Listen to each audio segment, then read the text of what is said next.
सर्वसामान्यांच्या हक्काचा आवाज जागर जनस्थान।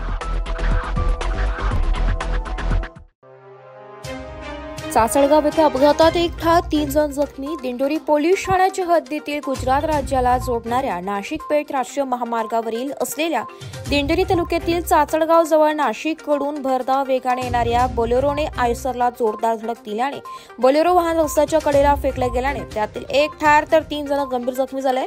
त्यांना तातडीने नाशिक जिल्हा रुग्णालयात उपचारार्थ दाखल करण्यात आले।